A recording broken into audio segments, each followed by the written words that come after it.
Okay, welcome everyone. Thank you for working with me through that problem. Okay, so let's go ahead and start off. This is going to be a little bit of review if you had 211 last semester, but if you came from a different class before, this could be new. We're going to be talking about diodes, and then we're going to step through a little diode lab during the lab session. So let me go ahead and let's put up some notes over here. I'm going to say 3 ways to look at any diode.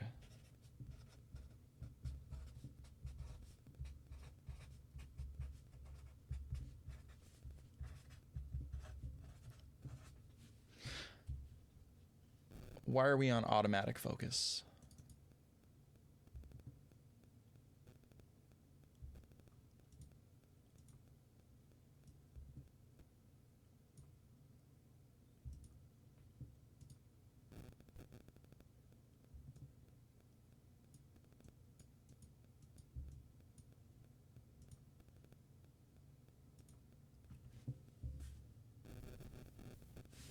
Okay, so 3 ways to look at a diode. The first is the schematic symbol.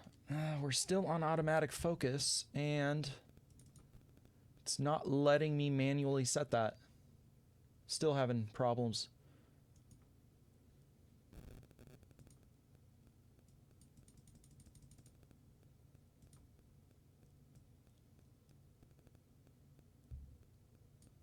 Okay, I think I got it. Perfect. Okay. Yeah, for some reason it just reset to the default auto. All right. So 3 ways to look at a diode. The first is the schematic symbol. So when we're drawing our schematics, a diode will look like this. And it's got 2 sides, so there is polarity to a diode, meaning it behaves differently if we connect it in one orientation versus another orientation. Now, the back end of the diode over here is referred to as the anode. And over here where we have this flat side, we refer to that as the cathode. And like I said, this is the schematic symbol.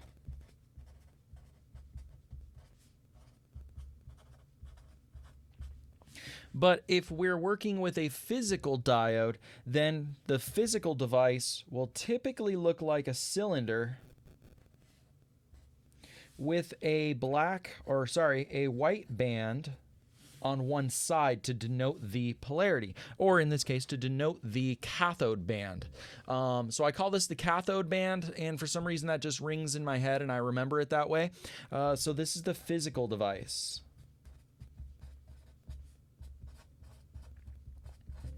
And since I'm here, I can go ahead and grab an actual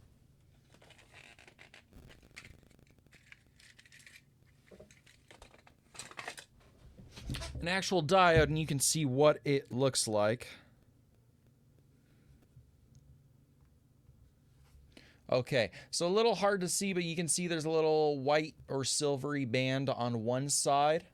So typically your physical devices, at least for this type of diode, appears like this. And there are many different types of diodes. We're going to be using a different one during the lab today that I'll talk about.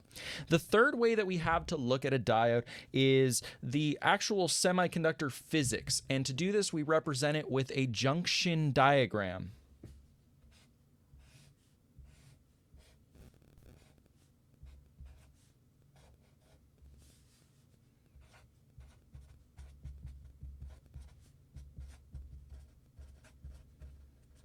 The junction diagram is what we will use to explain the inner workings of a diode, how it actually functions at the atomic level inside of the physical device. And we will get to that probably next lecture.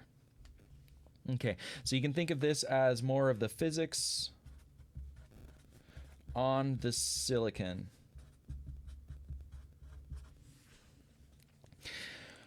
Okay, now let's go ahead and kind of define what a diode does in the first place.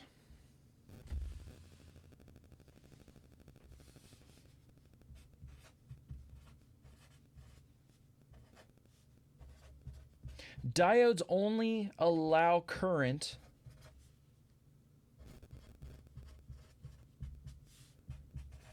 to flow in one direction.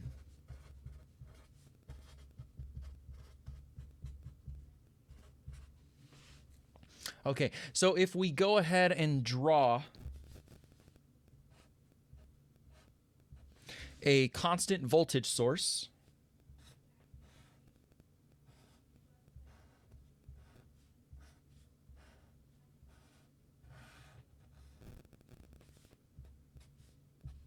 and we apply the polarity such that the positive side of our constant voltage source is being applied to the anode of the diode, while the negative side is being applied to the cathode, then we will get current to flow in this direction. So I'll denote that by saying I is greater than 0 amps. Okay, so the current will flow in this direction. And when it does, when we have current flowing through our diode, when we've applied the polarity in this orientation, we refer to this as being forward biased.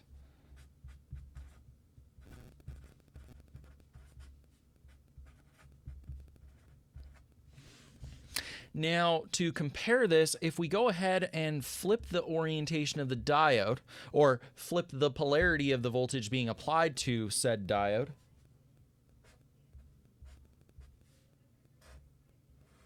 I'll keep the voltage source in the same orientation. I'm just going to go ahead, grab that diode, and turn it around.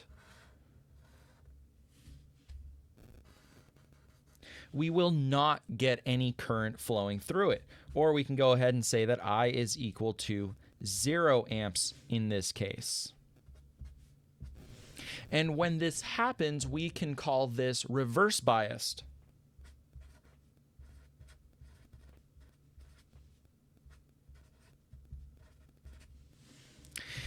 Now you can go ahead and think of the word bias or biasing. We are biasing this diode. You can think of bias as just a fancy word for saying how we apply the polarity to a component. Now, another way to think about this is if we are forward biased, this diode is allowing the current to flow through it.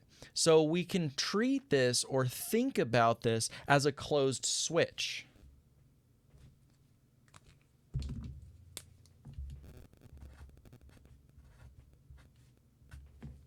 Whereas in the reverse bias case, this diode is not letting current flowing through it, so you can think about it as an open switch. So when we're forward biased, we are conducting.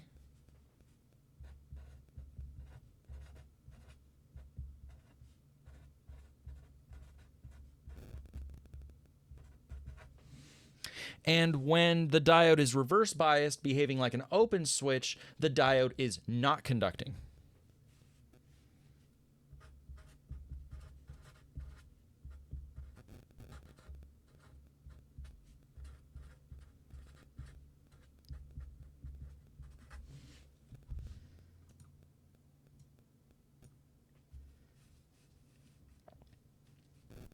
Okay, and now when we look at a diode, whether it's conducting or not conducting, because it's either forward biased or reverse biased, and we treat it like a simple switch, we are actually looking at the diode from what's referred to as the first approximation.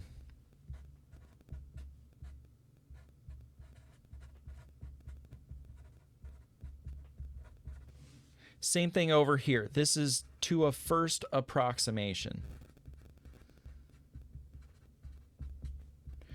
And now you might be thinking, well, if that's the first approximation, what's the second approximation? Second approximation is we're going to use a little more information about the diode. It's going to give us a more accurate picture. But when you're first analyzing any diode in a circuit, the easiest and first thing you want to do is the first approximation and just look at the orientation, how the diode is biased, and whether it's conducting or not conducting. Does that make sense?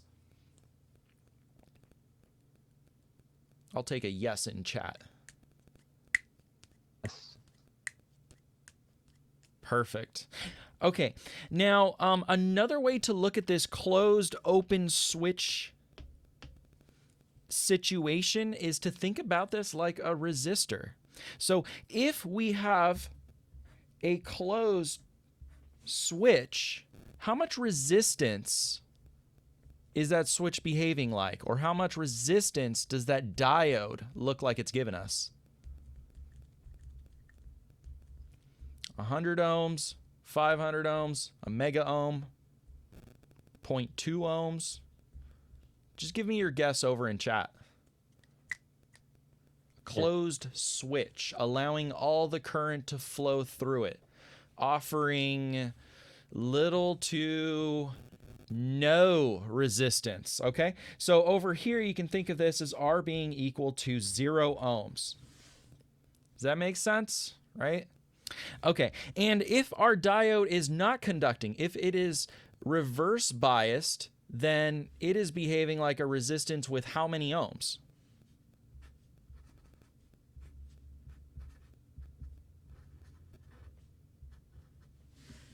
A lot of ohms, infinite number of ohms. If you're talking about a truly open switch, as open as you possibly could be. The same if we were looking at a closed switch, as closed as it possibly could be, would be 0 ohms. Okay, so these are the kind of extreme cases that our diode can be in. Okay, so now you can see that the diode only allows current to flow in one direction in the forward bias condition, and if you reverse it, it doesn't allow any current.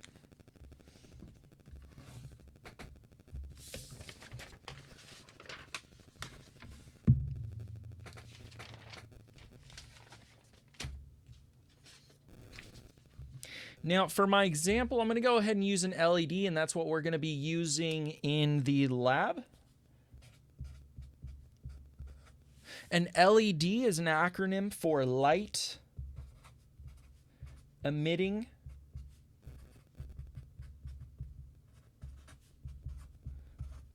diode.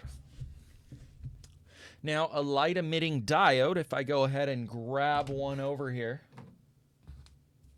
your basic through-hole LED that we've all kind of seen, looks like this. Now, an LED is first and foremost a diode. It just has this nice little side product of giving us some light when it is conducting. So when it is forward biased, we're going to get light from it, and when it is reverse biased, we will get no light from it. So let me go ahead and draw those two conditions here.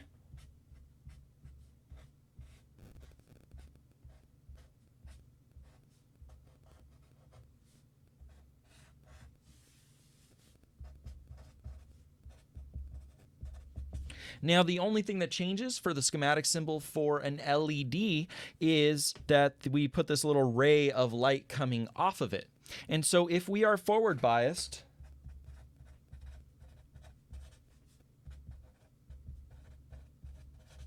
we will get light, and if we are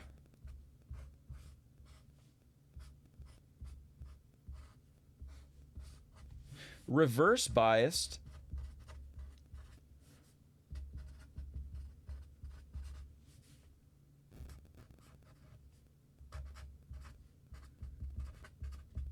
we get no light. Okay, so easy.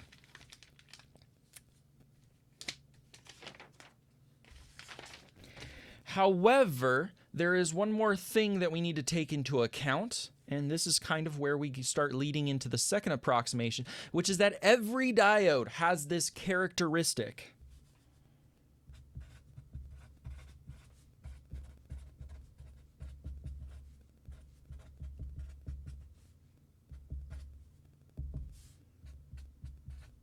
This characteristic is called the forward voltage.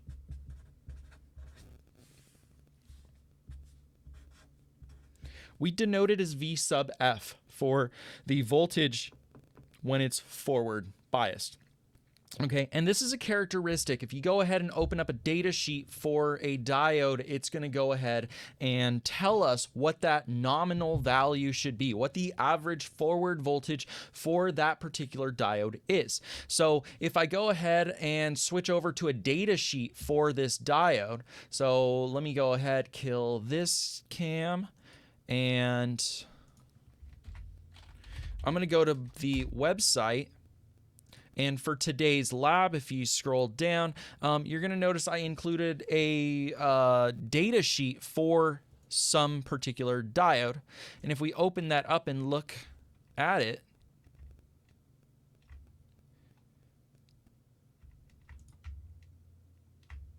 you can see that one of the values that it gives us is a forward voltage. Now, it's somewhere between 1.8 volts and 2.2 volts. So depending on what the conditions are of that diode in the circuit, how much voltage is applied, how much current is flowing through, that could shift a little bit on us. So real life parts usually have like a tolerance. And so the manufacturer can't tell us it is exactly 1.9 volts. What they're going to do is give us a range, and then sometimes they'll give us what's referred to as a typical value or nominal value for that forward voltage. So I need to specify what this value is for the part that we are working on in our schematic on our board, or I should say on the whiteboard. So let me go ahead and go back. And for example, Professor, when would we need to know what the forward voltage is? sorry, say that again. When would we need to know what the forward voltage is? I'm going to say anytime you use any diode, you're going to want to have some idea of what the forward voltage is. So it's one of those things where, I'm designing something, I'm using an LED. I want to know what the forward voltage is. Is it 2 volts? Is it 1.8 volts? Something around there. And if I'm using a diode in a different application, like we will be using them later for power supplies, again, you're going to want to know what the forward voltage is. So I would go ahead and say as to when you would want to know, always. Okay? So for this example, let's go ahead and say V sub F, our forward voltage for this particular diode that we're going to use for demonstration, is 2 volts.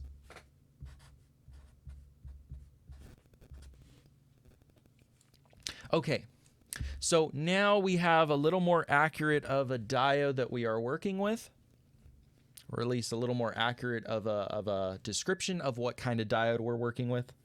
And so let's go ahead and let's see that even if we are forward biased,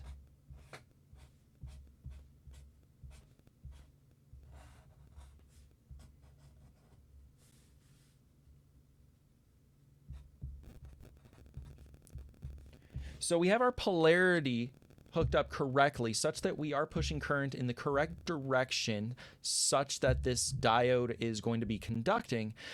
But if we are below the forward voltage, so if I call this V sub S, we can say V sub S is less than V sub F. We are not going to get any light out of this.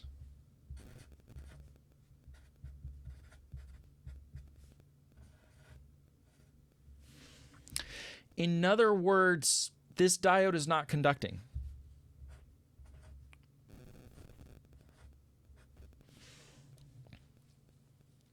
And so I going through this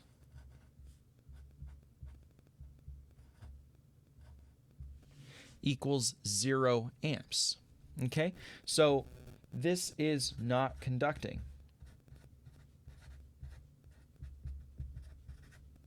We're still forward biased, but we're not conducting. No current is going through it. So we need to exceed that forward voltage if we want light to come off of this LED. So I think an LED is a good example because it tells us when it's conducting. It gives off light and it says, hey, I'm conducting. So if we go ahead and set up another situation where now I have at least met or exceeded the forward voltage. So let's just say this is 2.5 volts.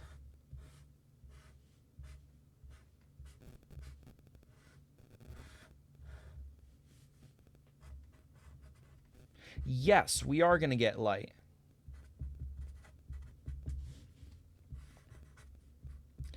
Current is going to be greater than 0 amps.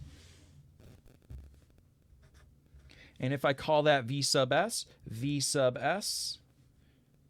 is greater than V sub F, our forward voltage. Okay, so all we need to do is not only forward bias it, apply the polarity in the correct direction, we also need to exceed this forward voltage in order to get any conduction through this diode, in order to get current flowing through this diode.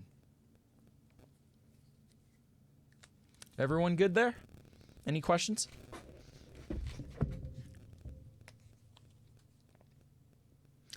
Now, we do run into a little problem. Actually, Professor, I have a question. Yeah, what's up? So in practice, I know you're not going to want to use 2 volts for a diode that's voltage, or what's it called, forward voltage is 2 volts. How much do you usually go over? Like, is it 50%, 25%, typically in practice? So I'll show you how to calculate this in a minute. And I know we're going to go over we're going to go into lab time a little bit for this lecture before we get to the lab, but I promise you we'll have time for everything. And I'll also give a break between the lab. So the question is, how much over the forward voltage do you want to be when you're typically using a diode? And the short answer to that is anything over that forward voltage. And the reason is because it's not the voltage that's going to matter. It's going to be the amount of current. So I'm going to show a problem that occurs in this situation and then how we fix it. And then that fix is going to go ahead and allow us to kind of answer that question more technically of how much over the voltage we need to be for the diode to function correctly. But the short answer is any voltage over that forward voltage is going to be sufficient in order for that diode to conduct and serve its purpose. Okay?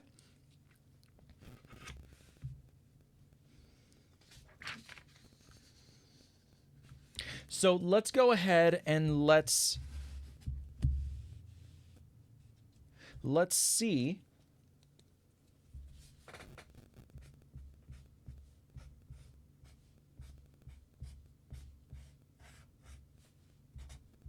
and I'll say V sub F is equal to 2 volts. That's just the property of this diode. And the voltage that we are applying to it can be anything over that forward voltage. Now, in this situation, we know that diode's going to be conducting. It is behaving like a closed switch.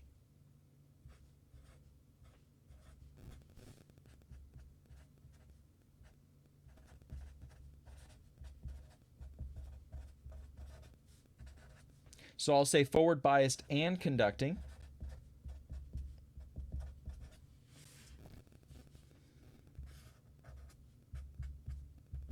And the question might be, well, what does I equal in this case? We know it's going to be greater than 0, but is it 1 amp? Is it half an amp? What is it? Well, here's where the problem comes in. As we exceed that forward voltage,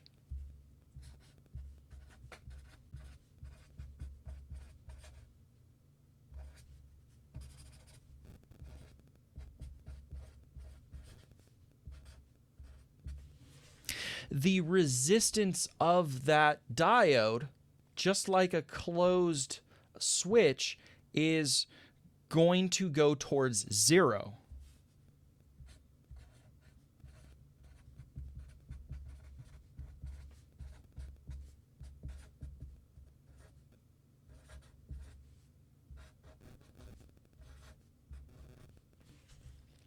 Okay? So the resistance of that diode is going to go towards 0 ohms. So in order to really show this off, I'm going to make one simple change to this circuit and then ask you guys a question.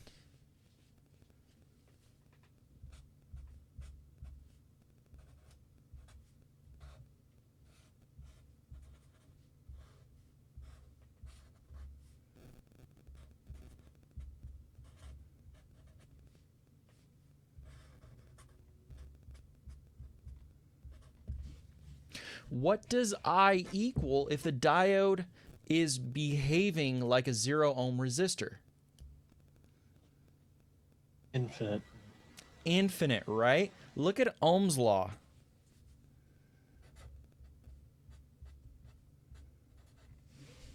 Right? This is simple enough of a circuit that you can just go ahead and say 3 volts divided by 0 ohms is equal to I. So you can see right now that, yes, this is technically by mathematical standards undefined, yet it does approach infinite. Now, can my diode,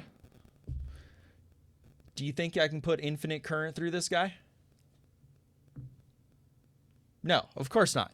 If I put infinite current through that diode, it's just going to blow up on me. It's going to burn, it's going to catch fire, and it's actually going to be kind of fun for a little bit, but then I'm going to have a broken component at the end of the day. And obviously, I don't want that in any of my designs.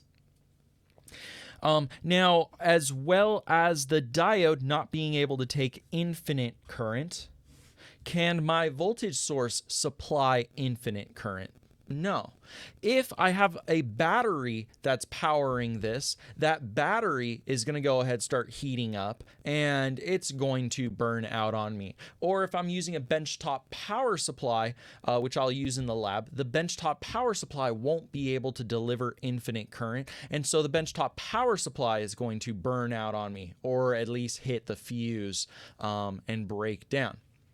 Okay, so the problem with this circuit and all the circuits that I showed earlier with a diode is that fundamentally they're going to break on us. They're actually very poor uses or usages of a diode.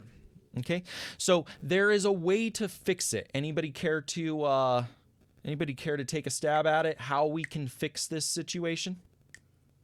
Better resistor.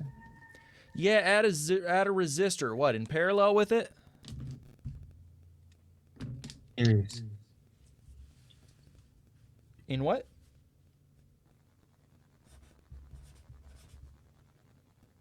I think he said series.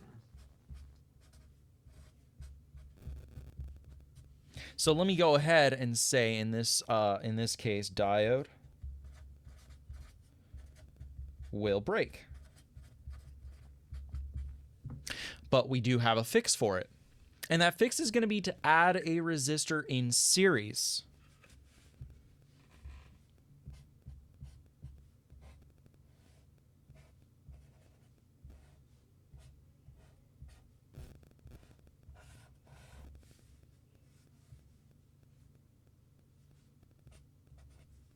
When used in this application, the function that the resistor is giving us is the function of limiting the current. Okay, so in this case, I can call this a current limiting resistor. It's not a special resistor that you go out and buy. You don't search on DigiKey or Amazon for that case and say, hey, I am looking for a current limiting resistor. You just use any regular old resistor and you put it in series with your diode, and now you have a current limiting resistor.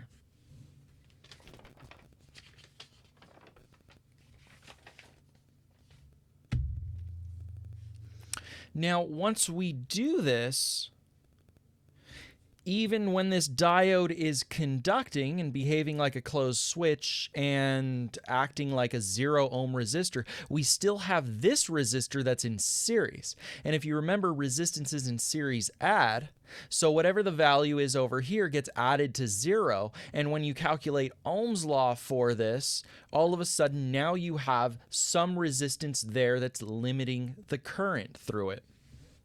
Okay, so let's go ahead and let's figure out how we can calculate the value for this resistor.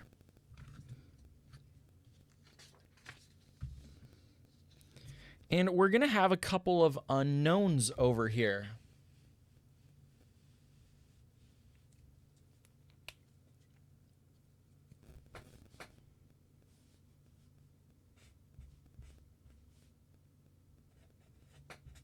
Let's go ahead and say that I have 5 volts being applied.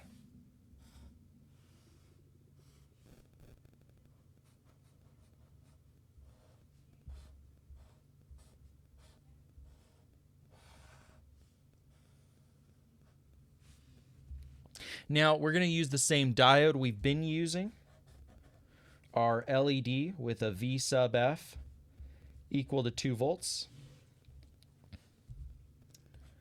I have an R that's unknown.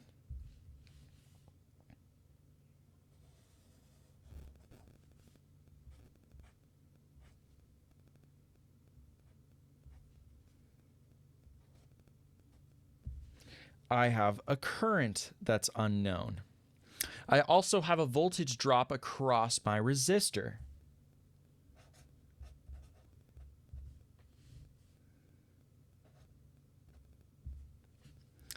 Okay, so when I look at this circuit, I see that I have these two components in series. Now, when I have any two components in series, I have a voltage drop across each one of those components, right? Kirchhoff's voltage law is still in effect over here. So I'm applying 5 volts. I start at 5 volts. I drop some voltage, and then I drop another voltage, and I hit 0. So I start off over here at 5 volts, and I end over here at 0 volts. Okay, so Kirchhoff's voltage law is going to help in this case for calculating this.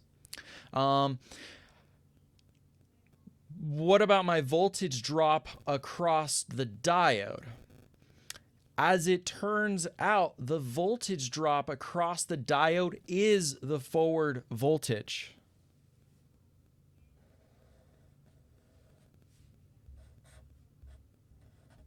So V sub D, the voltage drop across the diode in this circuit here,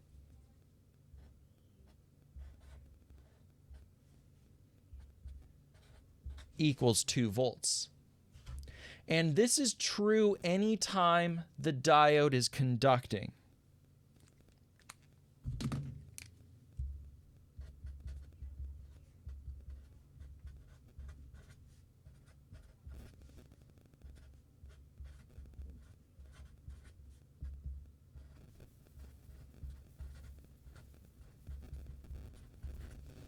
Okay, so anytime our diode is conducting, anytime we have current greater than 0 flowing through the diode, then we know that the voltage drop across the diode is equal to the forward voltage, which in our example is 2 volts.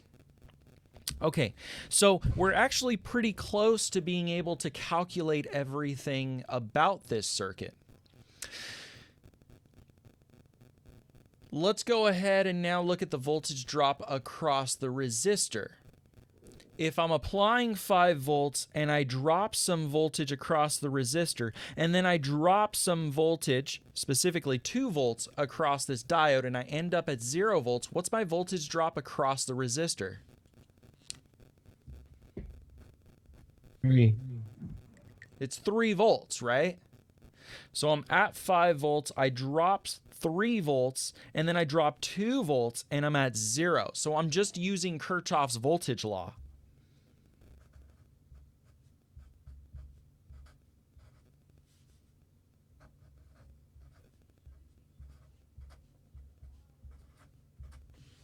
So now I know what the voltage drop is across my resistor.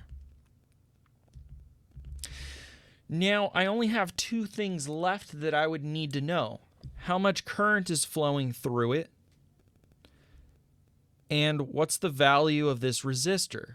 And when I change one, I change the other one. So I'm going to have one of these values as a given.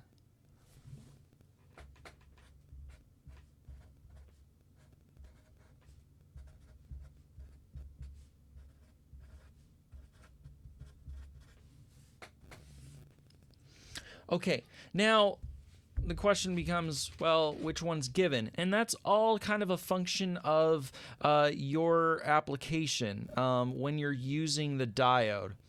Sometimes you're just going to throw a resistor at the problem and you're going to then ask how much current is flowing through. And other times you're going to say, I have a desired current that I want going through this. What is the value of the resistor to give me that current? So now let's go ahead and look at the function of this circuit.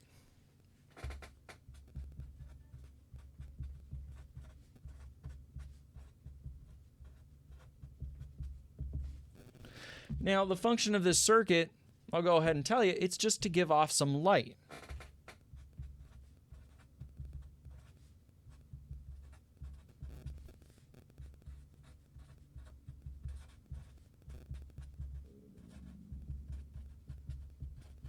So you can think of an LED, and just the LED that we're working with is usually used for indicating that something is on, right? If my printer is on, there's a little LED that's going to go ahead and say, hey, I'm on.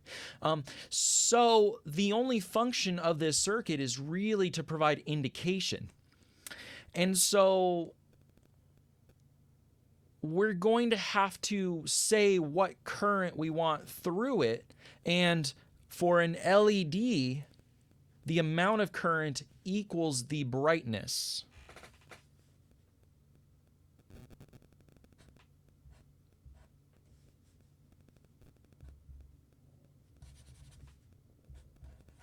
I'll go ahead and say it as brightness is proportional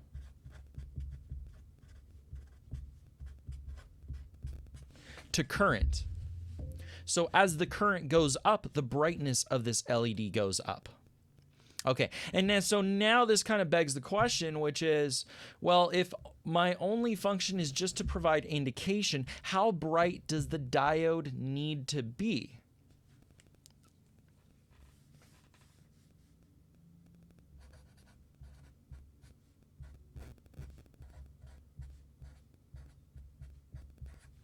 So now what we care about is what's the max current that we can safely put through this LED without it breaking. So if I switch back over to this data sheet, they actually tell us, and they tell us, they call it the forward current. This is the maximum current that I can put through my LED without it breaking down on me. And it's 20 milliamps. So max I of the LED, also known as the forward current, equals 20 milliamps, meaning we can safely put 20 milliamps through it all the time and the LED won't break down on us. However, generally speaking, we don't like to run components at their maximum rating. So what I say, this is just a rule of thumb for working with LEDs, just derate it by half.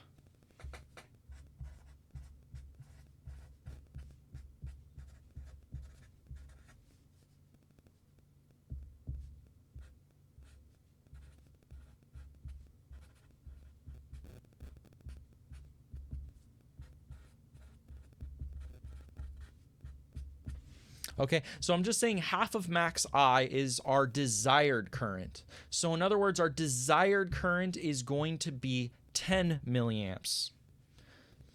So let's go back over to our original circuit here.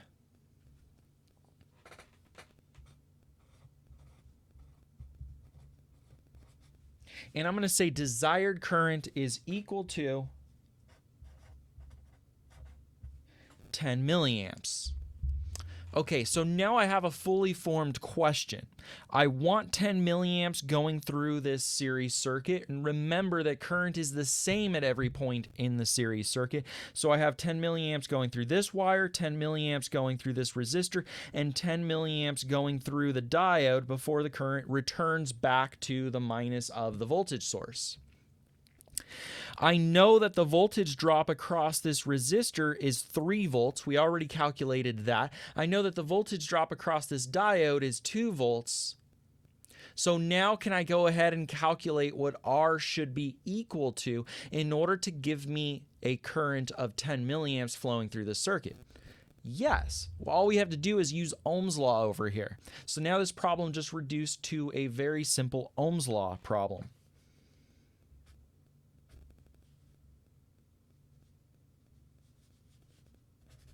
Let me go ahead and write it this way.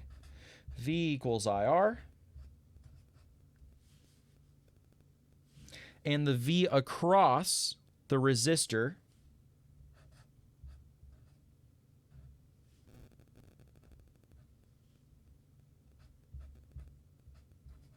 is equal to IR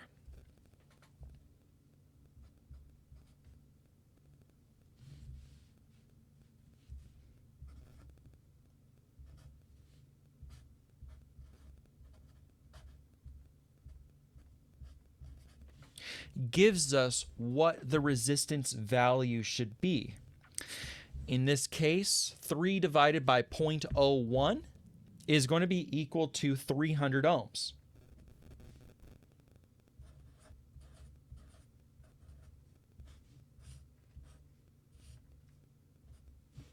So that ends up being the answer to this question. If I want more current to flow through this circuit, then all I have to do is reduce the amount of resistance. So instead of 300 ohms, put in 200 ohms, and you'll get a higher current. And if I want a lower current, I make the resistance higher, right? Because they're inversely proportional. Okay, so that's how we go ahead and calculate the value for this current limiting resistor for the sake of running an LED. And I'm going to go ahead and step through this lab example, and we're going to do that in lab. Do I have any questions before we're done with lecture? Yeah, Professor. So let's say it was 2 volts, right? So then does the diode start breaking down? Let's say what is 2 volts? So let's say the resistor was 200 ohms. Yes. Would the diode start breaking down? Okay, so would the diode start breaking down if the resistance was equal to 200 ohms? Okay, that's a great question. We're actually just answering the same question but in reverse. If I have a value of 200 ohms here, how much current is flowing through it? And if that current exceeds 20 milliamps, then I would say yes, that diode's going to break down on us. So let's just go ahead and calculate that. It is the same exact question, just in reverse. And so everything else stays the same, right? We have 5 volts for our applied voltage. R is equal to 200 ohms.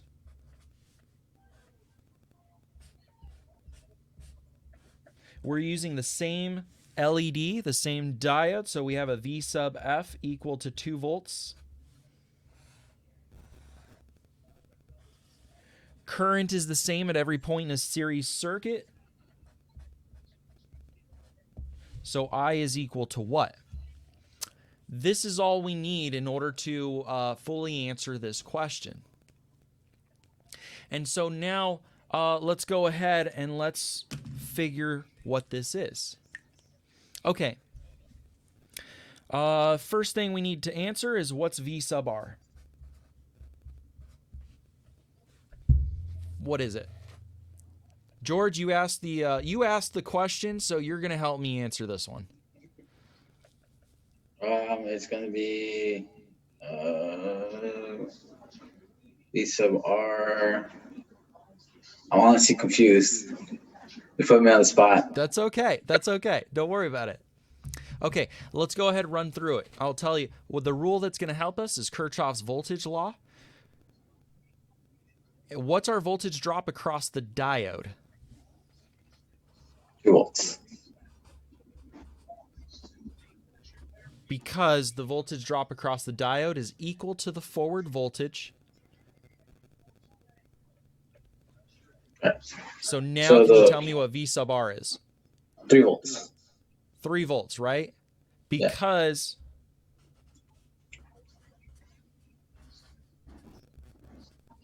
we're at 5 volts, we drop some voltage, and then we drop 2 volts and we're at 0. So you can say that V sub R is equal to 5 volts minus 2 volts, which equals 3 volts. Okay, now how would you go ahead and calculate I? George, you're still on the spot. V divided by R. Exactly, right? Just Ohm's law over here, right? Yeah.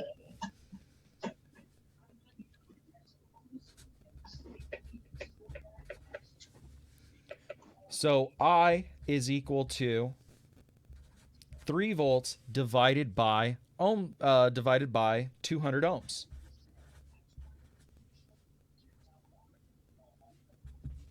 So what's that equal to?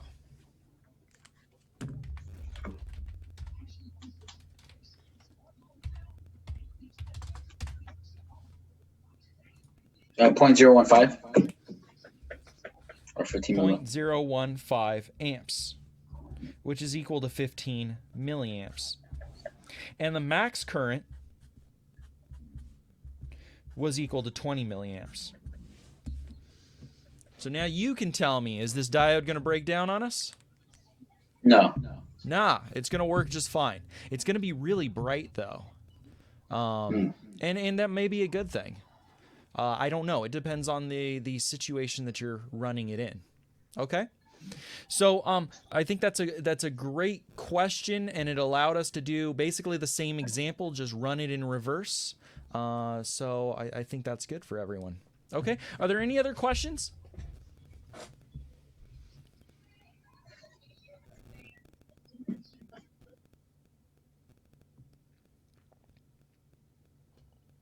Okay, if there's no other questions, I'm good to pause this here, and let's go ahead and take a 10-minute break. So we'll be back at 9:25, and we're gonna do the lab.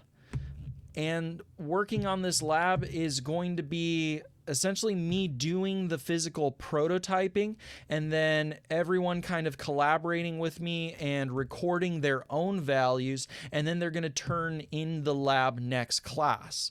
So go to the website, and if you go to the 311 page, read through this, download this PDF. Everyone is going to be making a Word document and filling out with the values as we step through it. And for the online edition for the lab, there's going to be 1 copy submitted in the Beachboard Dropbox per student. You're going to fill out the table with the measurements that we find and when we set it up, when I set it up.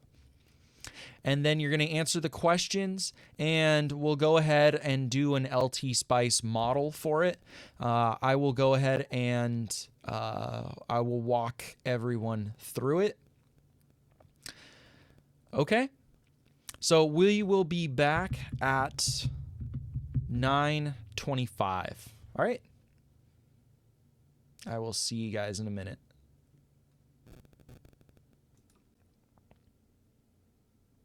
Okay, so we're going to go ahead and set up that same exact circuit that we did in lecture. We're going to set that up in lab, and we're going to take some measurements in values as we change the voltage that's being applied. So we're going to step up the voltage all the way from when we're not conducting in the diode while it's forward biased, all the way past that forward voltage until the diode is conducting. Okay, and we're going to be using a benchtop variable supply. We're going to use a breadboard. We're going to need a resistor. We're going to need a diode. We're going to need the voltage source. Now,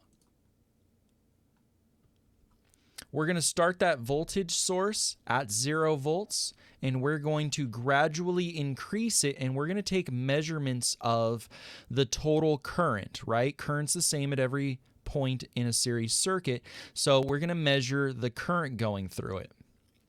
And then we're going to also take measurements of the voltage drop across the diode, and we're going to take measurements of the voltage drop across the resistor, and we're going to just take a subjective measurement of the brightness. Is it not bright? Is it off? Is it on?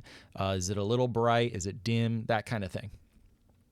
And we're going to start at 0.5 volts, and we're going to gradually increase that in increments of 0.25 volts until we get up to 5 volts, okay? And so I want everyone, on a piece of paper, take these values down so you can fill in the lab and make your lab document and then submit it next class, okay? The due date is written on the website. So go ahead and grab a piece of paper, or if you have 2 monitors, you can open up Excel. But I'm going to be jumping back and forth with the camera and taking a look at the setup. Okay, so the first thing that we need to do is set up our voltage source for 0.5 volts, and we're going to need to apply that to that series resistor and LED. And we need to hook that up correctly. Okay, so I have a breadboard over here. I have a resistor and I have an LED. Now, as well as those things, I also have my benchtop power supply.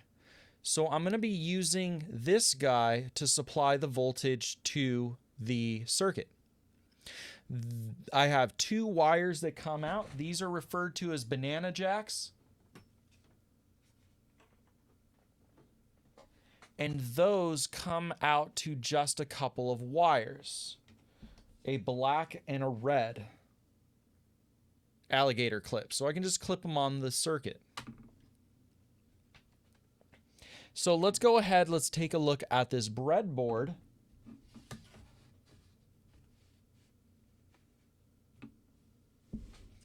And let's first talk about our breadboard.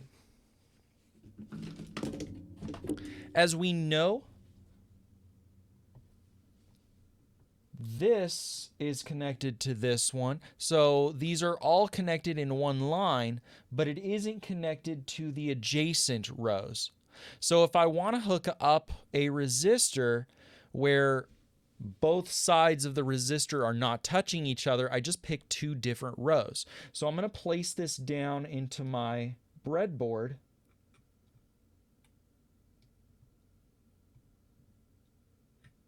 In any random 2 rows.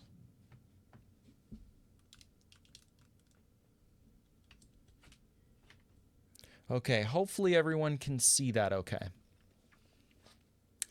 Now the next thing we need to do is we need to hook up this diode with the anode connected to one side of that resistor, and then the other side is going to be connected to ground of our power supply. Now if we look at the diode, you're going to notice that we have one long leg, which is the anode, and we have one short leg, which is the cathode. And notice that the anode is the side that's connected to the resistor, while the cathode is being connected to ground of our power supply. Well, if I go ahead and show the show the diode,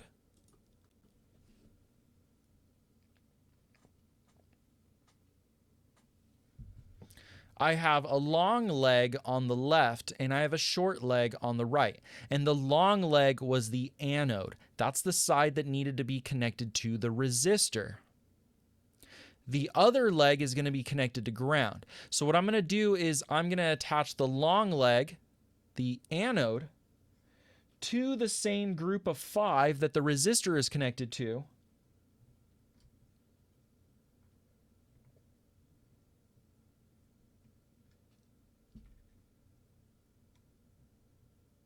and I'm going to connect the other leg to an unused group of 5. Now, our circuit's almost done. We have the diode and we have the resistor connected. However, we need to connect the voltage source, and we need the positive to go to the resistor, and we need the negative to go to the cathode of the diode.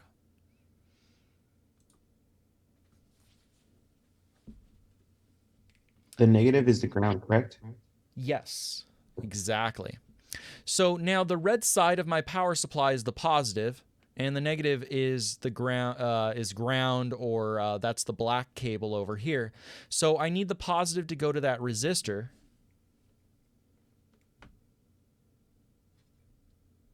So I'm just going to clip it onto the resistor right there. No need to use a bunch of extra wires to do this. I'm just going to clip it directly to the component. And the black cable, or the ground, I'm going to go ahead and connect it to the other side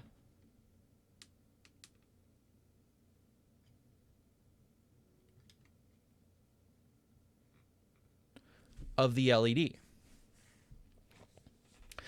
Okay, so it looks like the circuit is complete at this point.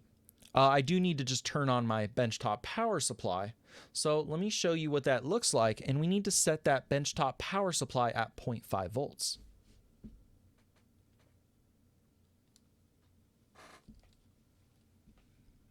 So that's our benchtop power supply. You can see the positive is connected to the red cable and the minus is connected to the black cable. So all I need to do is turn it on. And you can read the text right there. I'm going to enable the output.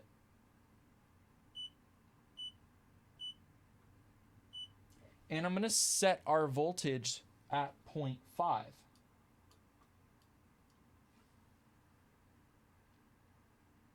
Now, I'm going to go ahead and ask the question before I look down at the board. Is our LED on or off right now?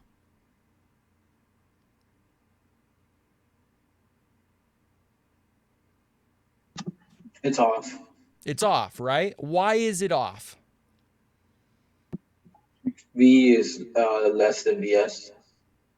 I mean, VS is less than V. Yeah. VS is less than V sub F, right? So Yeah. I'm not entirely sure what our forward voltage is for this particular diode. If I go ahead and look up the data sheet,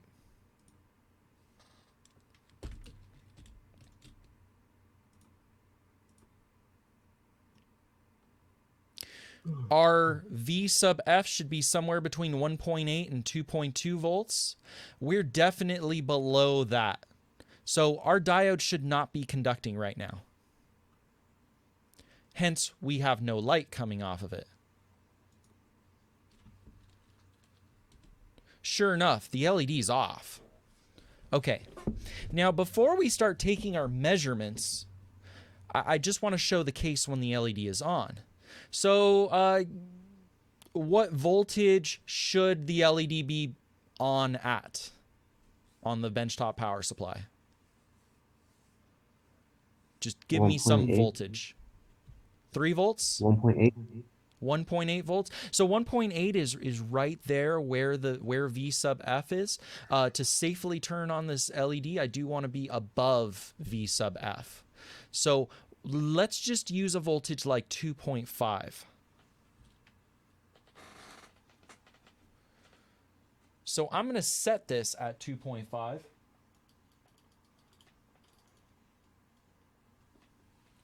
And now that we are exceeding the forward voltage of the diode should be on. And sure enough, it is. Okay, so now the diode is conducting, and that whole calculation that we did during lecture is applicable in this case. Okay, but let's go ahead and, for the sake of doing this lab and taking our measurements,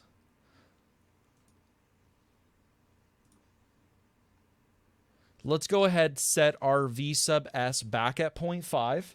So you're going to see that the LED is going to turn off. So I'm going to ramp it down slowly till we get back to 0.5 volts. Do you see how the LED is dimming right there? Right now I'm at about 1.7 volts. I'm at 1.8 volts, 1.9 volts. And at 0.5 volts, I'm completely off. Okay, so now the measurements that we're interested in reading is the current going through the whole circuit. So I'm going to have to add a multimeter to this breadboard. Now, if I'm going to be measuring current, what do I do? How do I connect it? Do I just measure across the resistor or across the LED? Someone tell me.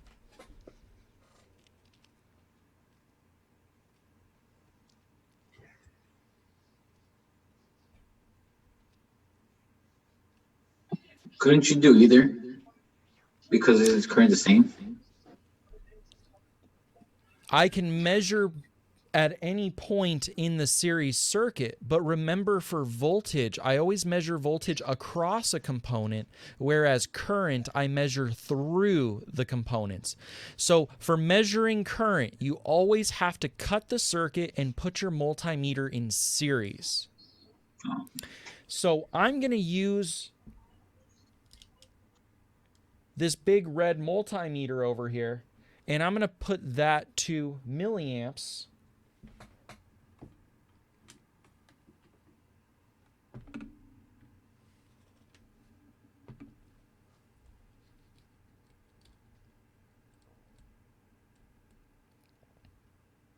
And I have to also change my multimeter setting so that I'm measuring milliamps.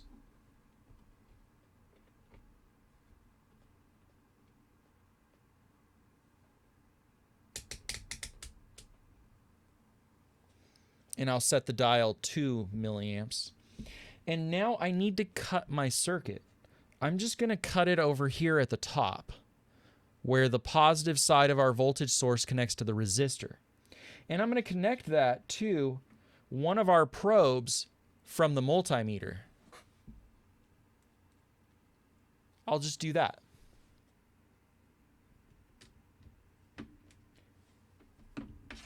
And now the other side of the multimeter, I will connect that to the resistor.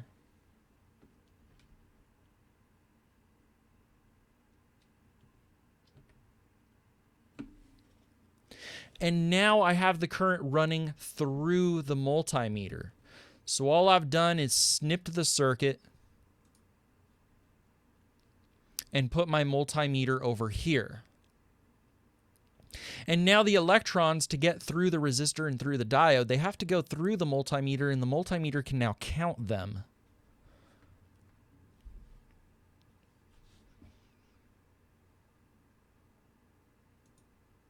So I can measure current that way now. However, we're also interested in measuring the voltage drop across the diode and the voltage drop across the resistor. So I'm going to use a second multimeter.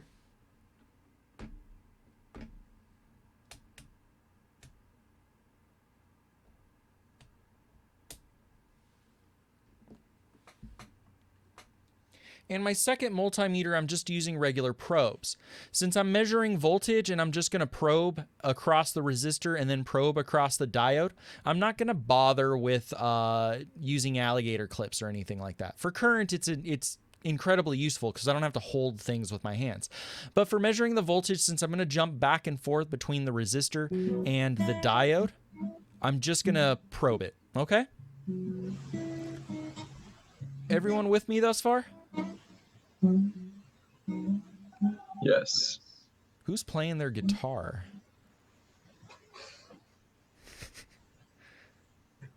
Someone just got caught. Okay. So let's go ahead. Let's leave that at 0.5 volts. And let's look at what the current is. What's the current at right now? 0? 0. 0. Yeah, it should be at 0. Right? The diode's not conducting. We have 0 current going through it.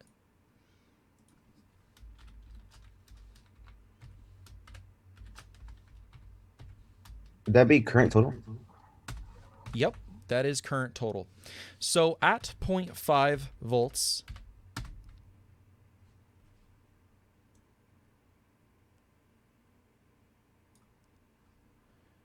we have 0 amps going through there. Okay, now let's go ahead. Let's draw this circuit. What should the voltage drop across the diode be?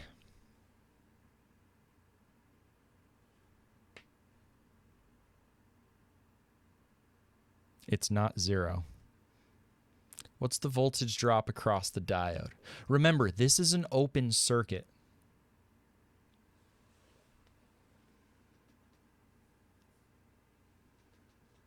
Maybe 5?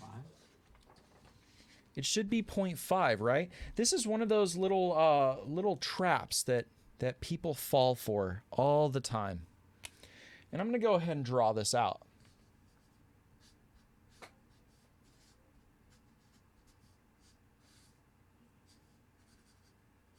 Remember, our diode's not conducting, so it's behaving like an open switch.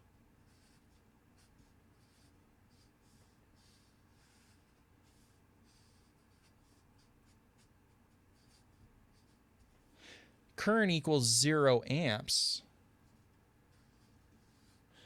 But I'm still applying a voltage. I still have that potential to do work. I'm just not doing any work. So what should the voltage drop across the diode be? 0.5.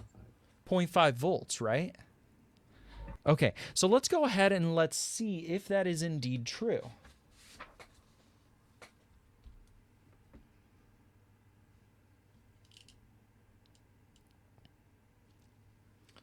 .5 volts is a pretty specific voltage.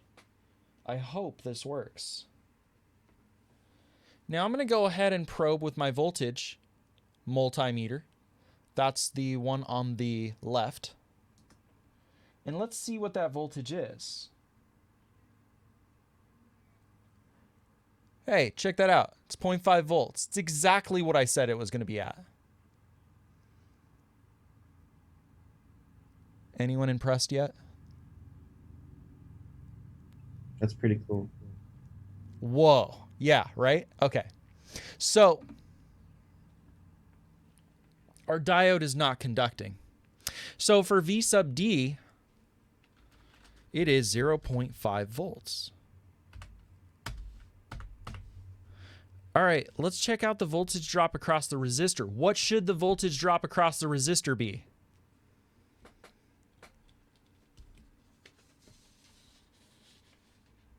Would be 0, right? Why is it 0?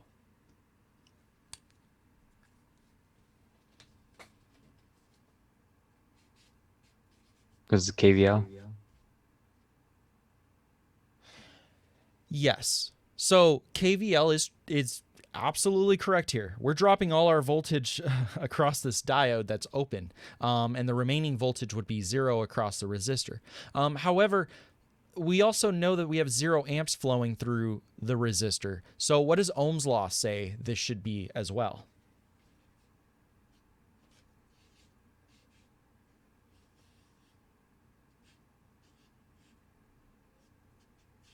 Zero. 0 volts, right? Regardless of what this resistor value is. Now, I should have given this resistor value earlier. I'm using 100 ohms.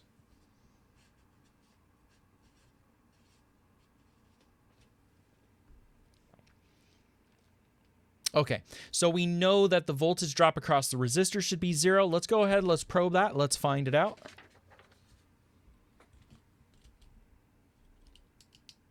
So again, the multimeter on the left.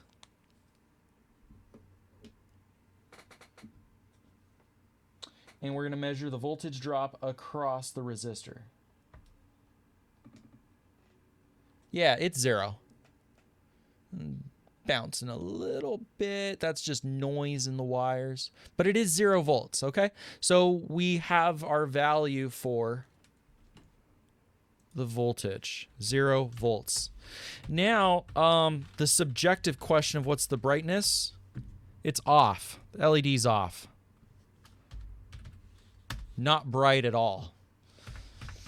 Okay, let's step up that voltage to 0.75, and we will more quickly run through these measurements now.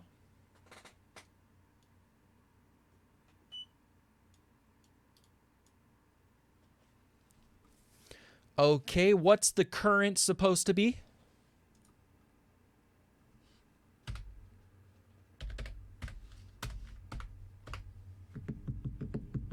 How much current do we have going through this? The right multimeter?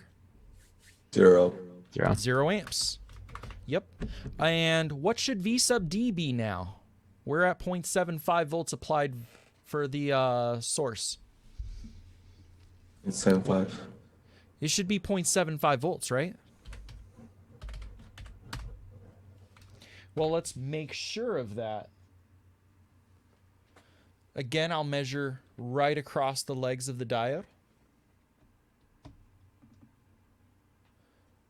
0.74. It looks like we got a 0.01 volt drop somewhere in our wires. Not a big deal. But we are at 0.75 volts. What should the voltage drop across the resistor be? Again, we have 0 current flowing through this. It should be 0 volts.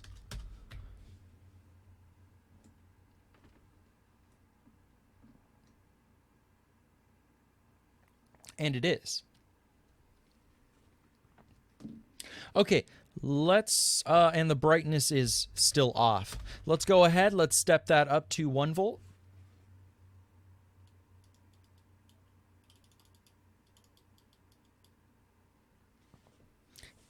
And again, notice the LED is off.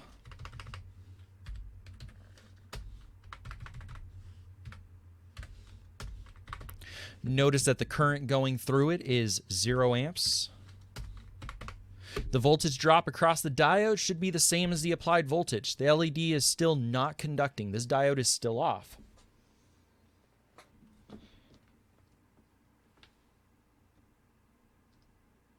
And indeed, it is 1 volt, 0.99.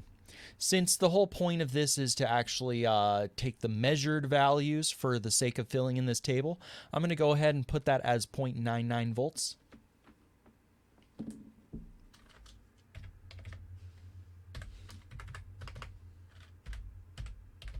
Did the 0.01 just disappear, or like? It's not that it disappeared, it's getting dropped more than likely across my long cables. So I have like a 5-foot cable going from my power supply. I got a 3-foot cable on my multimeters. We're just losing that 0.01 volts somewhere along that chain. And this is pretty common that happens when you're doing like real measurements and you're working on a desk. Okay, so on paper, your wires are ideal, but in real life, your wires have an itty bitty little bit of resistance, and that ends up getting some voltage drop across them. Okay, let's also look at the voltage drop across the resistor. It should be 0. We still have 0 current flowing through this. So if I go ahead and take a look, we have 0. Okay, and that takes care of our 1 volt. Let's step that up to 1.25. Professor, you said the current for the last one was also 0, right? Yes.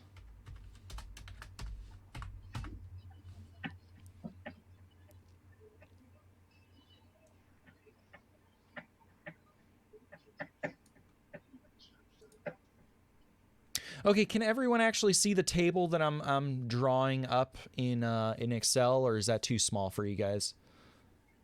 It's just really blurry. It's really blurry? Yeah.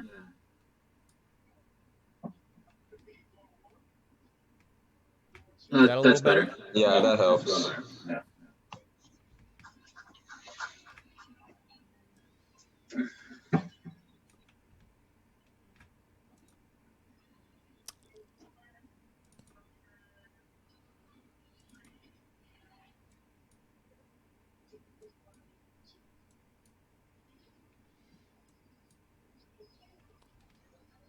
Okay, That's that should look a lot better. Okay.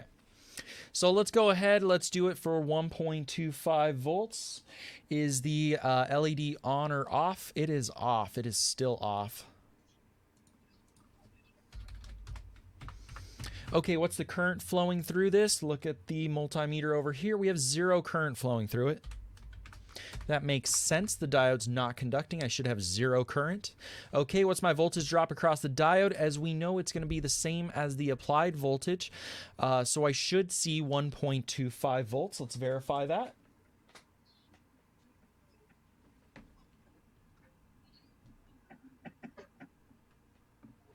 I didn't change the voltage source of my power supply.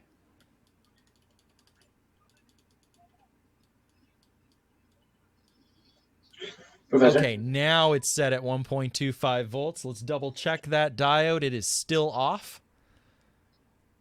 Okay, let's look at the current. The current is still 0 amps. And let's look at the voltage drop across the diode.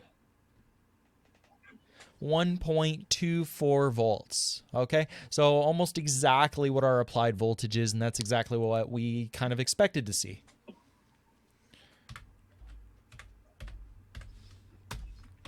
Okay, what's the voltage drop across the resistor? Well, we have 0 current flowing through this still because the diode is not conducting. It's behaving like an open switch. 0 amps flowing through a resistor, regardless of the value. Ohm's law tells us it should be 0. And it is. All right, let's step up that voltage. We are now going to 1.5. Let's look at the current. The current is still 0. The voltage drop across the diode. 1.49 volts.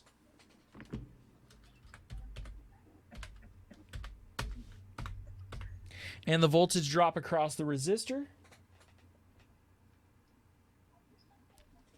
is 0 as well. So it's the same situation. We should have the same situation going on here this whole time. So the logic is all applicable until we reach that forward voltage, which we are going to start hitting soon over here. LED was still off.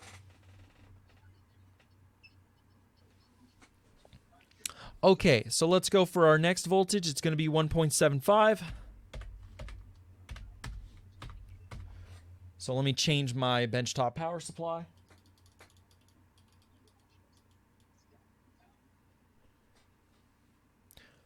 Oh, did anyone see what just changed a little bit? Let me go back to 1.5. Look at the right multimeter.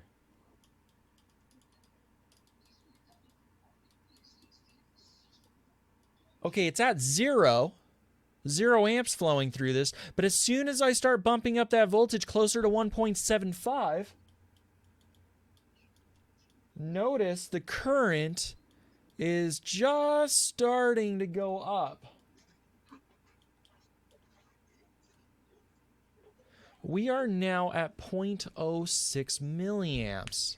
Okay, that's a very small amount of current. And with that little bit of current flowing through this diode, I don't expect it to be on. And sure enough, it's not giving off very much light right now. But it does appear, according to our current meter, that the current is starting to go up. This is just a very small amount of current. This is 0.06 milliamps, 60 microamps. I have a nice, this multimeter is pretty sensitive, and that's why I used it for this. So we can see a little bit of current starting to trickle through the LED. Okay, let's go ahead and let's make note of that. For our total current, we have 0.06 milliamps. And I'm going to make all of these milliamps.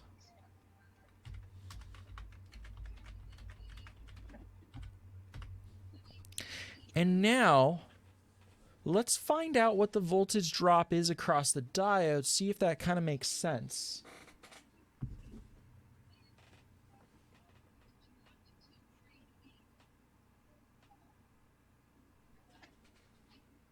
Notice I now have 1.73 volts across the diode. 1.73.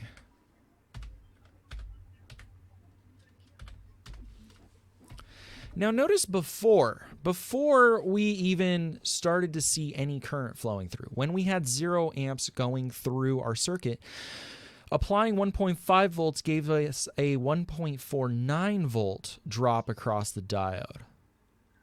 But then as soon as we went to 1.75 volts and we started to get just a trickle, a little bit of current, now I should have kind of expected to see 1.74 volts, but I'm starting to see 1.73 volts. Looks like the voltage drop across the diode might start staying the same. And we're going to see this a little more exaggerated in the following measurements. The voltage drop across the resistor, let's go ahead, let's measure that.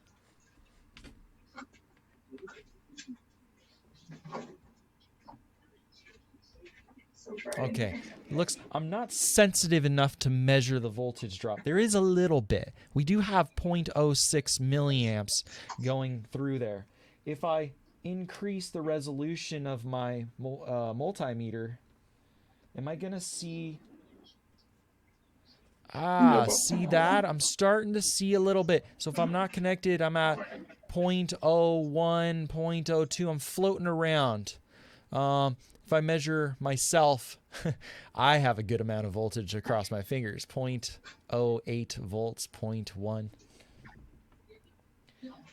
But across this resistor, I am starting to see a little bit of a voltage drop develop because I'm starting to have a little bit of current going through it.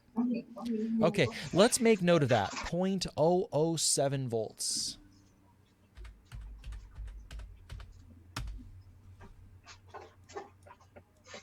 Okay, and the LED subjectively still looks like it's off. Okay, let's do the next voltage. I think we're going to start to see a dramatic difference here at 2 volts.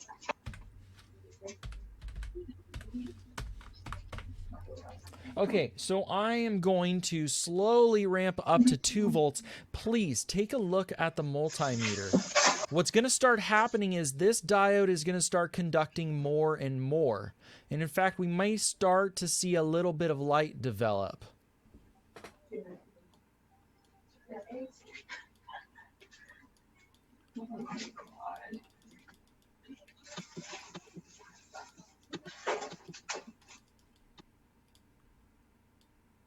Okay, that's actually a pretty big difference. Notice we now have 1.24 milliamps going, and if you can tell, we do have a little bit of light coming off of this. Let me go back to 1.75.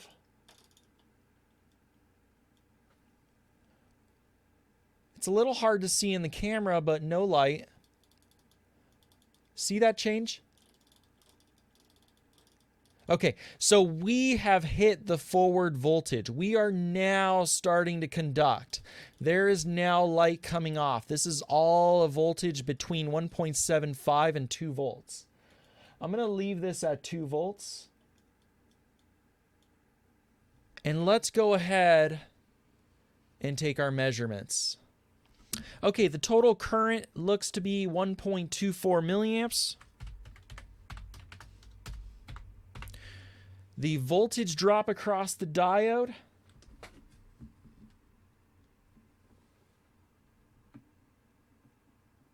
hey, check that out. I got 1.86 volts across my diode. Let's make note of that.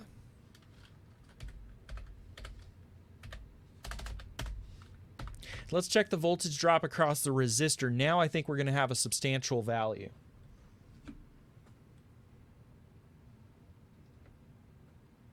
Yeah, 0.126. 0.126 volts.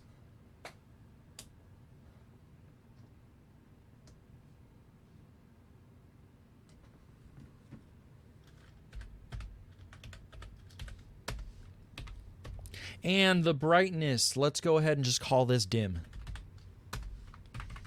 We're definitely getting light off at this point. Okay, let's bump this up to 2.25. And again, keep your eye on the current on the right side as well as the brightness of the LED.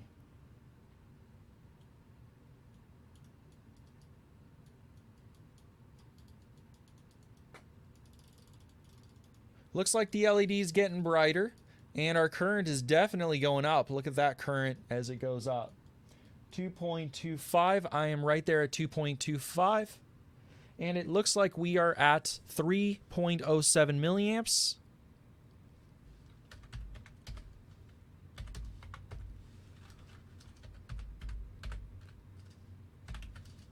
We are definitely conducting now. This LED has just become closed. Our voltage drop across the diode. Now, question for everyone. What should you see for the voltage drop across the diode? Give me a ballpark number. 2 volts. You think it's going to go up from our previous one? Remember, what's the voltage drop of the diode? 1.8 to 2.2. Once we, yeah, okay. So I'm going to go ahead and say, I haven't taken this measurement yet, but it's going to start to stay the same. And it might go up a bit. It might go up to like 1.9, 1.4, maybe even 2 volts as somebody suggested. But my guess is we're going to start leveling out and we're going to hit a point that that voltage does not increase further. Let's check what it is.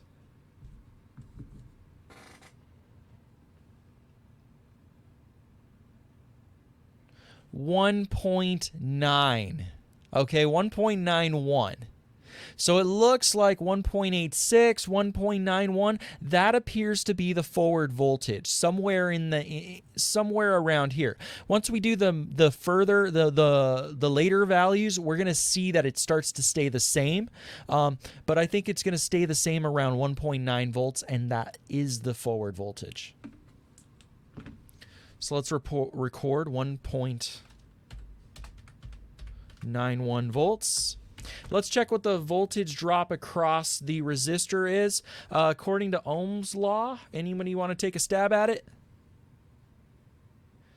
1.91. I shouldn't say Ohm's law. I should say Kirchhoff's voltage law. We have 2.25 volts applied. 1.9's dropped across the diode. We should see about what? 0.3 volts. Yeah, 0.34. 0.34. Yeah, for sure.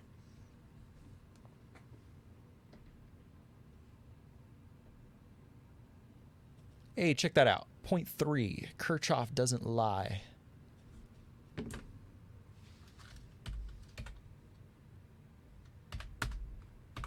And the brightness is a little more dim. I shouldn't say more dim, brighter than the previous one. Less dim. Brighter.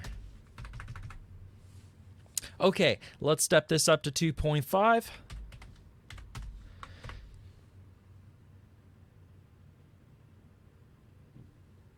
So I'm going from 2.25 volts. I think the brightness, you should see the brightness increase a little bit. It'll be a little harder to see on camera. Take a look at the current.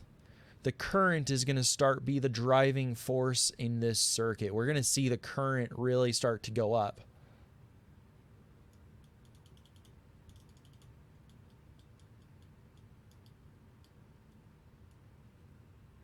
All right, we're at 5.02 milliamps. Let's jot that down.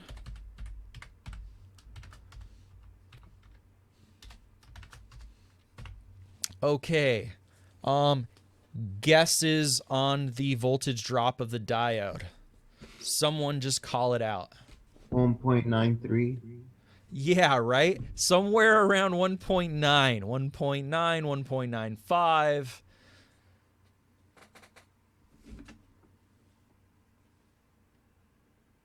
All right, I got one side of the diode. Let's get the other side. Hey, 1.95. Okay, but you can see it's starting to stay the same. 1.95 volts.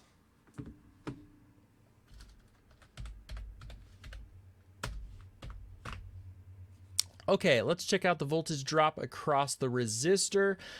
Somebody give me a ballpark figure of what we should see there. Yeah, 0.55. Yeah, exactly. We should get 2.5 volts minus 1.95.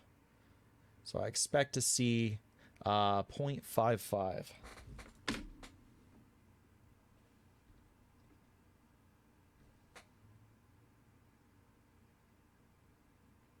Why am I not seeing it? Oh, there we go. 0.5.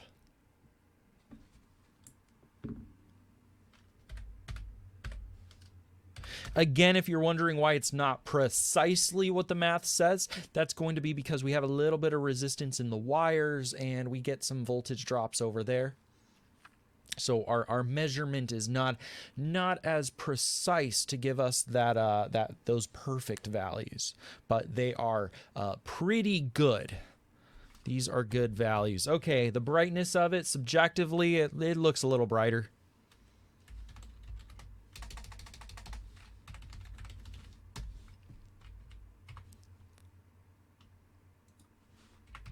All right, let's move on to 2.75. We have about 6 minutes left in lab. Okay, as I ramp that up, take a look at the current.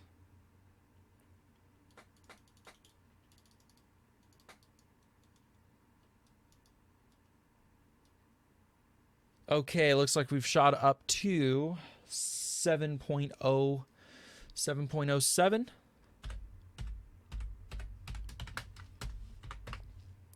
All right, so we were at 5 milliamps before. Notice the current is now really just starting to jump up. Let's take a measurement of the voltage drop across the diode.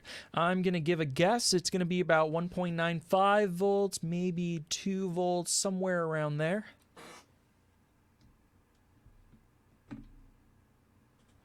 $1.99.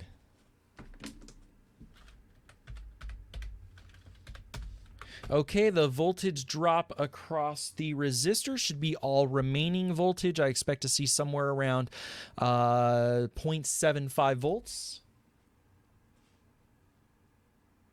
0.7. The subjective brightness looks like it is brighter by a little bit. All right, let's do this for 3.00 volts. As I ramp that up,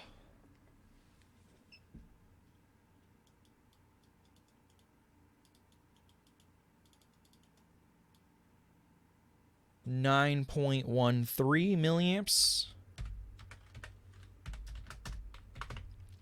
Voltage drop across the diode,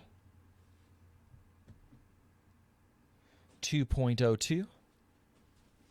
See, we're now staying around 2 volts. This is, I'm going to say that this diode is pretty close to our theoretical diode during class.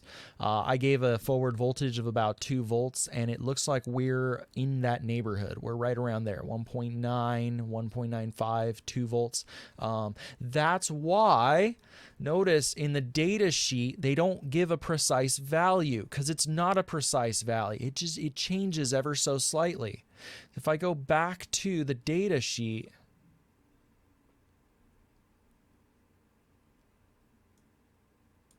the forward voltage, 1.8 to 2.2, it's going to fluctuate a little bit. Notice their test condition. They even tell us this is with 20 milliamps going through it.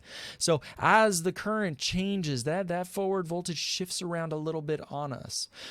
That being said, during class, we're going to only work with the second approximation. We're going to be taking the forward voltage to be a fixed value, but we should recognize that in a lab condition, that forward voltage is going to move around on us a little bit depending on what's happening. And that's okay. These are real components. These are real world situations.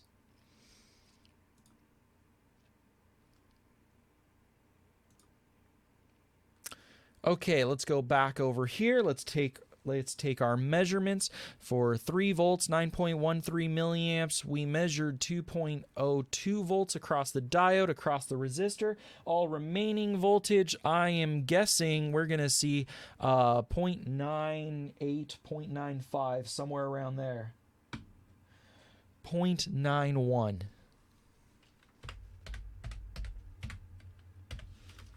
Okay, and subjectively, it's a little brighter.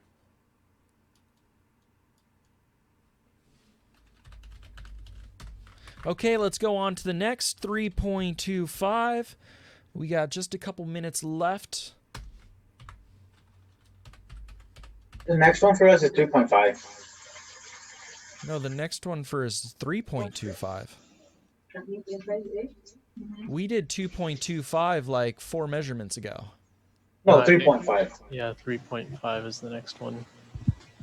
We don't have a 3.25 on the. Oh, on the table? Yeah.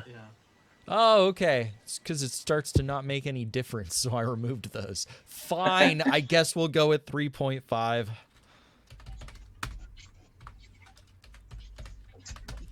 Okay, let's ramp that up to 3.5. Watch the current.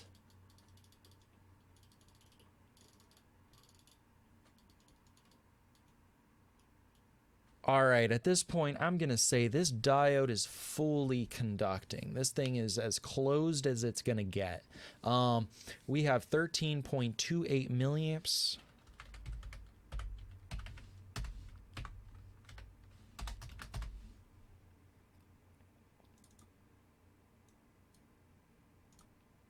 And the voltage drop across the diode.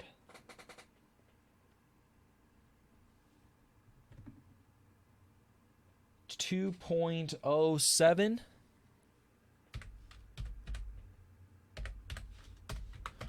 Voltage drop across the resistor should be quite a bit more at this point. 1.32. And the LED is getting even brighter. A little hard to see on camera, but that light is going up. The more current that we put through this diode, the more light we're going to get off of it. Okay, what's the next one? Is the next one 4 volts? Yeah, it's 4, 4.5, and then 5, and that's it. Okay, perfect. We're almost done here. 4.0 volts. Thank you so much.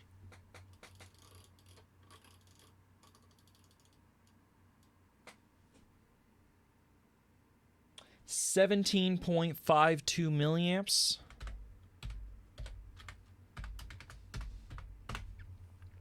Voltage drop across the diode. 2.14. Voltage drop across the resistor. 1.75.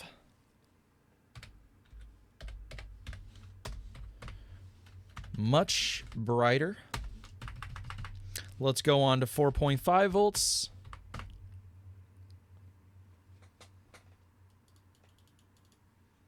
I'm at 4.2, 4.3, 4.4, 4.5. That current jumped up to 21.7 milliamps.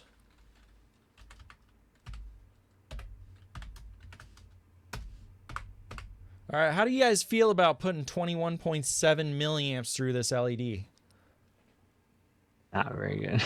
Yeah, right. We're exceeding that max current. Now that max current was the max current that you can safely run this at continuously. So we are exceeding that by just ever so slightly. I don't expect the LED to break at this point. That max current's not a hard line. It's not like at 20 it works and at 20.1 it breaks. So we can exceed it a little bit. The LED is going to start looking really bright. But then at some point it's going to burn out on us. So let's go ahead, take our measurements.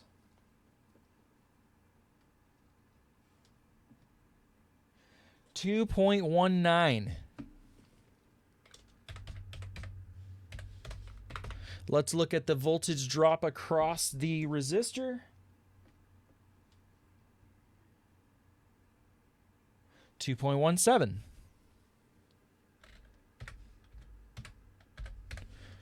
KVL says these two added should equal our supply voltage. It's pretty close, and that is brighter. Okay, the last one. Let's do 5 volts.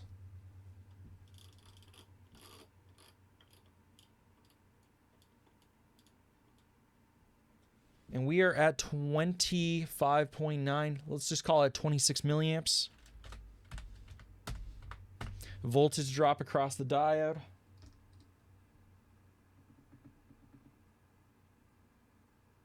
.6 milliamps. Oh, sorry. Voltage drop. I'm looking at the wrong multimeter. 2.24.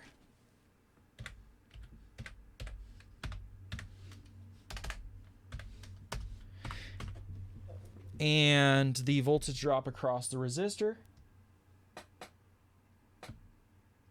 2.6.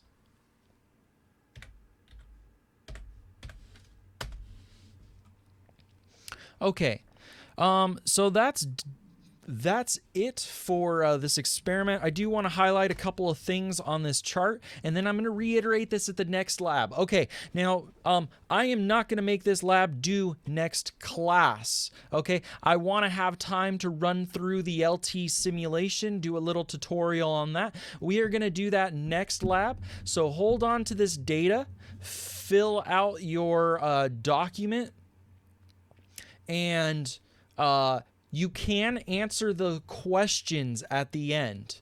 So go ahead and answer those questions at the end. I'm not going to do that for you guys next lab.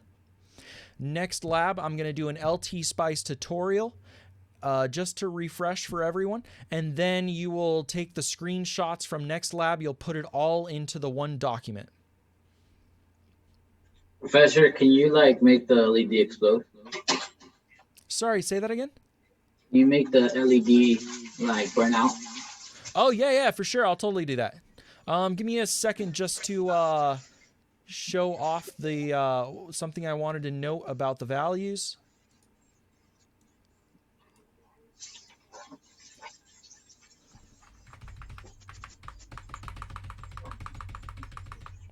Okay, so you can see here, the voltage across the diode starts to increase, at which point it starts to level off around 2 volts. That's kind of what we expected for the forward voltage. Okay, so once that diode is conducting, we don't see that value change very much at all. It stays the same at that forward voltage, while the remaining voltage all gets dropped across the resistor. The resistor's doing its function of limiting the current through it.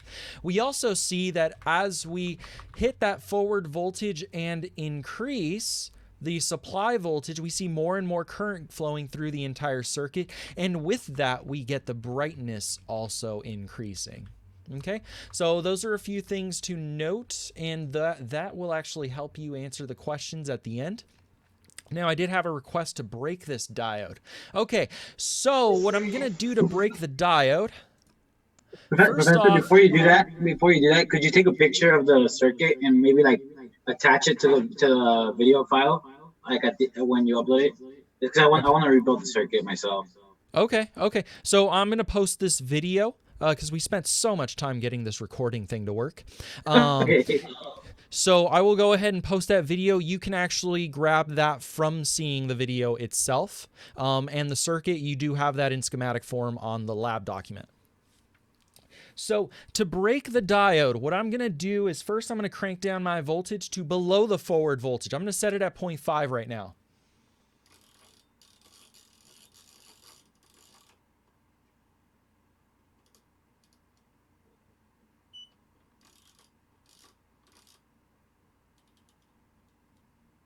Okay, next up, I'm going to take that current limiting resistor and we're just going to remove it.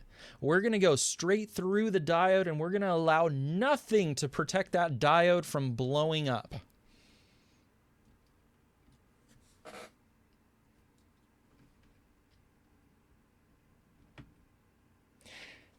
Now, here's the deal. We are going to exceed the current, the max current, by quite a bit. In fact, we may even go into the amp range. In order to protect, well, actually, I'll keep a lookout on my multimeter. I don't want to exceed 250 milliamps going through this. Whoa. I don't want to exceed 250 milliamps because that will actually blow the fuse in my multimeter. So for the sake of being able to read the current, I will keep an eye on it. And then once we get close, I may switch the multimeter over to another mode. Let's go up first to 1.5 volts. We aren't exceeding the forward voltage. I don't expect the diode to start conducting.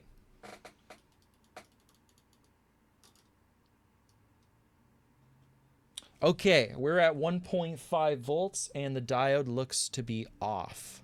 All right, let's step that up slowly to 2 volts. That's where our forward voltage is.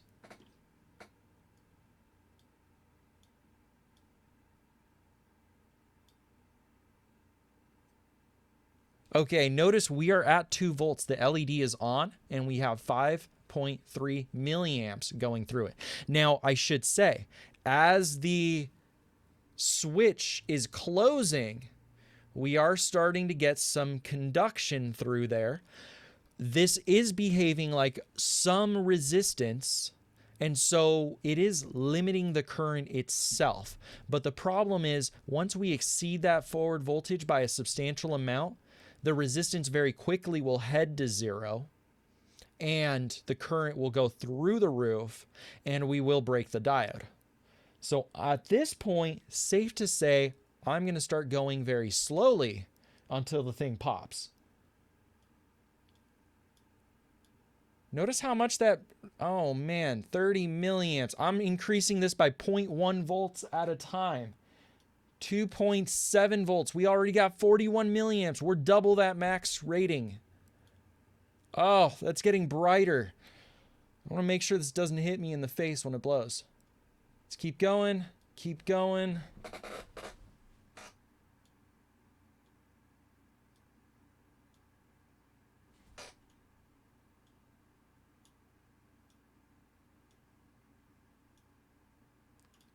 Oh.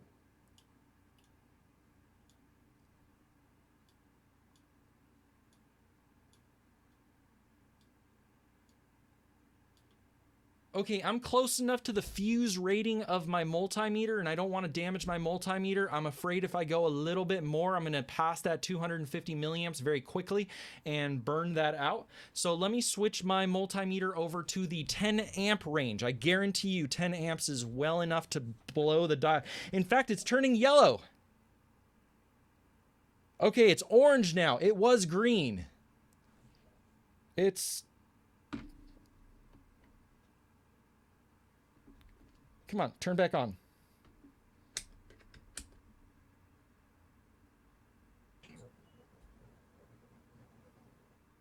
Okay, I'm actually going to disconnect my multimeter. I may have actually blown the fuse already.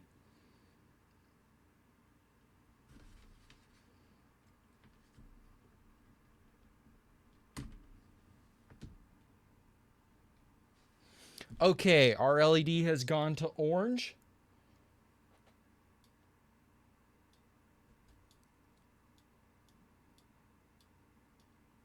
That's really orange right now. It's turning red. It looks red. Yeah. Oh, yeah. It's getting smoky. It's turning black on top. It is melting. It is turning off. It did not blow. It is still glowing ever so slightly. Now it's dead. Okay. Wait, Professor, can you do it again? I blinked. We done. I can't. The diode's done. It's burnt out. We done broke it. It's smoking. LOL. Okay, perfect. So that shows you why we absolutely need to have a current limiting resistor in this circuit in series with the diode. I know we're over time. So I will catch you guys next time. To reiterate, the lab is not due at the beginning of next class. I will change that on the website immediately when I'm done here. We're going to go through an LT Spice tutorial, and then you'll turn this lab in the following class. Okay? All right. Thank you so much. If you don't have a class, I'm going to stick around for 5-10 minutes. If you got some feedback for me for how I did this today, this is the first time I've ever done this on the camera. I'd be happy to hear stuff. So otherwise, I'll see you guys next week. All right. Take care and stay safe, everyone. You're using a DC power supply, right? What's up? You're using a DC power supply?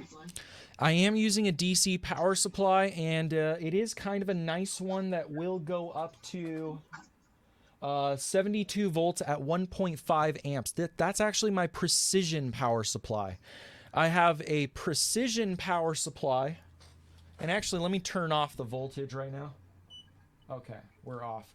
So this is my precision power supply. I have a rough power supply, and then I have a big power supply for doing large amounts of current, which is over on this side of my desk behind here. Yes. Oh, cool. That power supply down here, I modified it so that I can make it adjustable, but it will do up to, I believe it does up to 15 amps. Damn. No, sorry. 10 amps constant, 12 amps surge. So that's my bigger power supply. And then I have a giant current power supply in the back for testing out some stuff. But that's really special purpose. I found one on Amazon that's 30 volts and goes up to 5 amps. That would be fine, like just to have, right? Like to start. Yeah, so actually that's something, if I had more time, I was going to go into your own home benchtop power supply options. I can give a free option, I can give a low option, and I can give an expensive option. Let me switch over to Amazon. Ready?